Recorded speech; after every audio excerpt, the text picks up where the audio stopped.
Mr. Walsh, if you would mind. Matt, thank you for being here. You're recognized.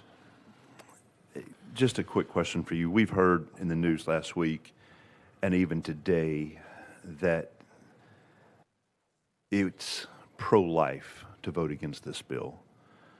We've heard that suicides are prevalent, and suicide has impacted my family, so I'm sensitive when I hear something like that. I've read some of the stuff that you've done, and I was wondering, can you speak to the statistics of mental health and suicidal tendencies for the people who have gone through transition or for people who have not? In your studies, from what I've read, can you speak to that? Mr. Walsh, you're recognized. Sure. Well, the claim that doing the chemical castration drugs or surgery or hormonal intervention, the claim that this prevents suicide or has positive psychological effects down the line is utterly, totally baseless. There are no credible long-term studies that bear that out. And one of the reasons for that is that there couldn't possibly be any credible long-term studies because we've never done this to kids on this scale ever before in history. So this current, shall we say, crop of children, they are the guinea pigs. This is all experimental. We're sort of trying it out on them to see if it works. Now, they have attempted a few times to do studies, and the interesting thing is that the World Professional Association of Transgender Health, WPATH, which is a radical far-left pro-trans organization, they commissioned a study to try to prove that that hormones and puberty blockers decrease suicide rates among trans-identified youth. And even in their own study, they found that they couldn't prove it. They couldn't make that link because it's just not possible to do. The other thing I would mention too is that the number of trans-identified youth has skyrocketed in recent years. We're talking about exponential 10x, 20x growth. Just huge numbers have increased. And what we hear from the pro-trans side is that, well, this is not a social contagion. It's just that, there's always been this many trans people. It's just that they were not in an affirming environment before in history, and so they couldn't come out. And now, for the first time, trans people have the ability to live their truth, so to speak.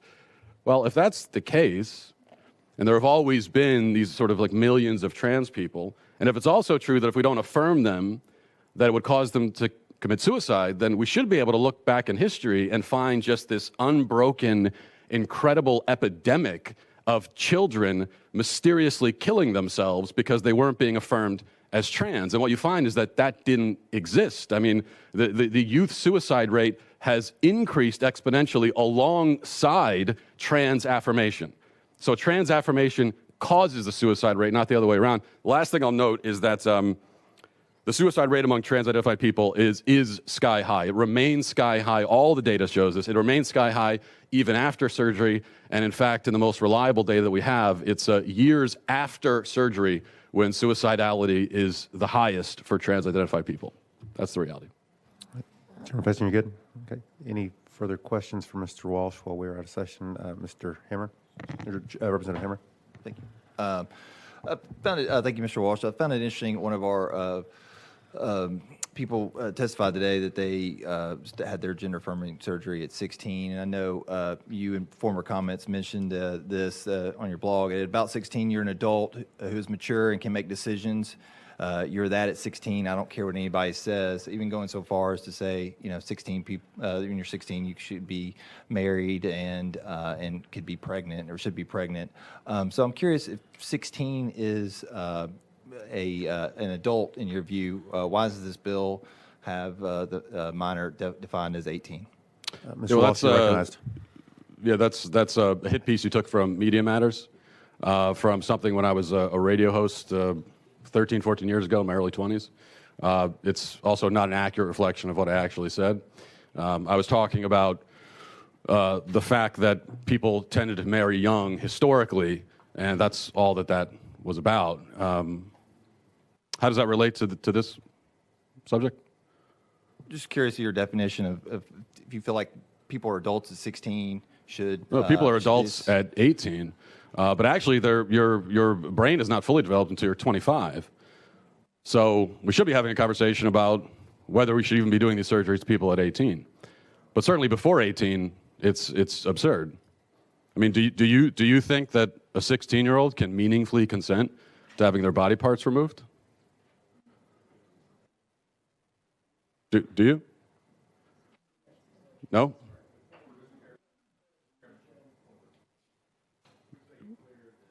We do not. Yeah, we ask the questions. It's not you. It's Representative Hammer. You are recognized. No more questions. Okay. Representative Clemens, you are recognized. Yeah, thank you, Mr. Chairman. Can you give us a summary of your educational background or your healthcare education experience? Mr. Walsh, you are recognized. My experience in healthcare? Your educational background. I'm just curious. You've testified as to a lot of your own research. So I'm curious for what purpose you do that and what background you have to qualifies you to speak to that. Well, my Mr. background Walsh. that qualifies me to speak to this is that I'm a human being with a brain and common sense, and I have a soul. And so, therefore, I think it's a really bad idea to chemically castrate children. That is my experience. Also, I did. Now, it's true. I didn't go to college, but I did go to school long enough to learn how to read, so I can read the data for myself, and that's exactly what I've done. Representative Clemens, you are And recognized. for what purpose do you conduct your research and use this brain of yours? Mr. Walsh, you are recognized. I use it for the purpose of trying to protect children from being castrated and mutilated. That's one of the things I try to do. You don't use it Representative to. Clemens. Thank you, Mr. Chairman. You don't use it to get clicks on your Let's state that. publication. Well, are you using it right now to try to get clicks with this interaction? On No, I really like the Mr. idea Walsh. of getting of drawing attention to the fact that this is happening to children. I know you seem to find it very amusing. I don't. Representative Clemens. Well, you made a lot of misrepresentations and characterizations in your comments, so I think it's fair for me to question your background. What did I mischaracterize? Let me finish, please. You are recognized, Representative Clemens. You know, if you're going to come before a committee and make mischaracterizations and misrepresentations, it's fair game for us to ask you your educational background and your foundational knowledge for making such characterizations. That's my point.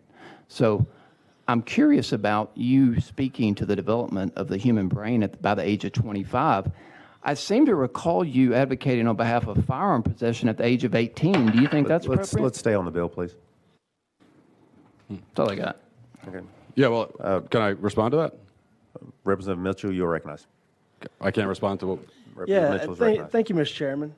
So, I think your original article, blog post, or tweet, or whatever, kind of started this firestorm. So I'm trying to figure out, where we need to look for these surgeries, because I'm still trying to find, the surgeries, because, the sponsor of the bill last week, I kind of agreed with him. I said, we need to split this bill into two parts.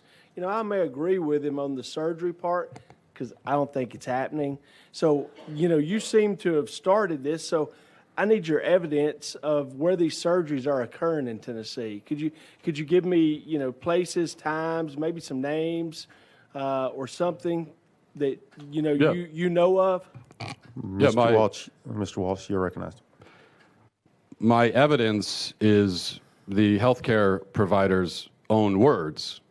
I outlined Vanderbilt Health and their transgender care program, and the people that work for that program, their own words, talking about what they do, and talking about, for example, providing the chemical castration drugs to adolescent children.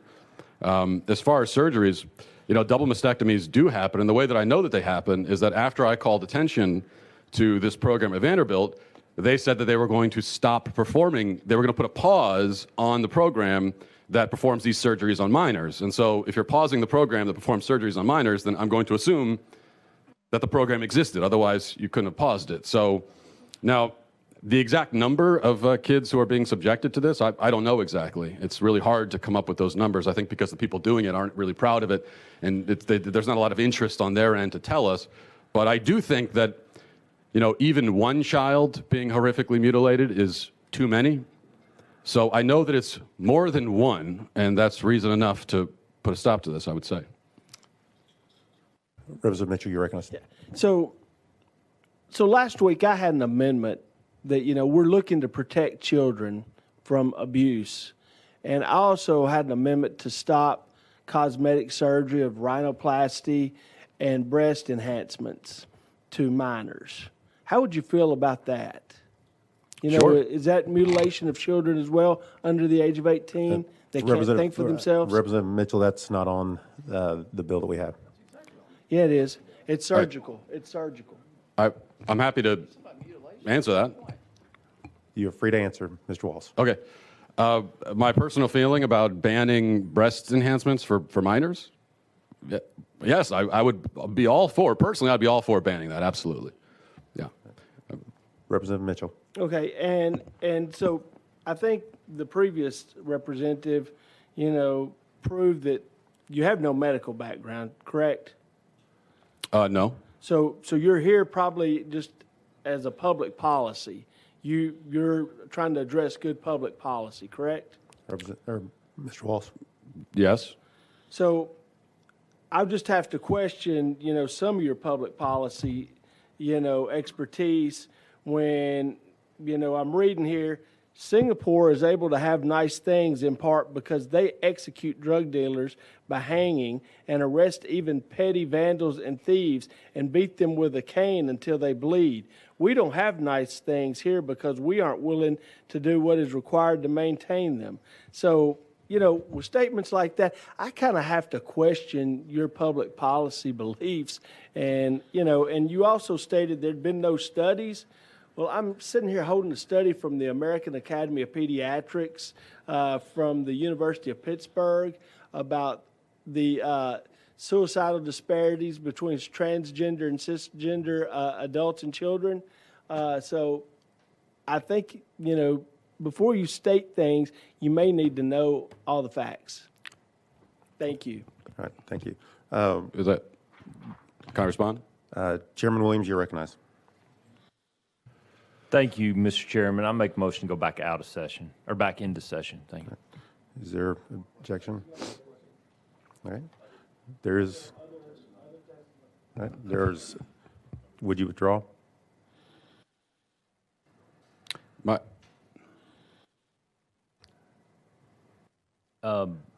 Yes, I will withdraw. Okay. All right. Is there any further questions for Mr. Walsh? Okay. See none. Thank you for your testimony. Thank you.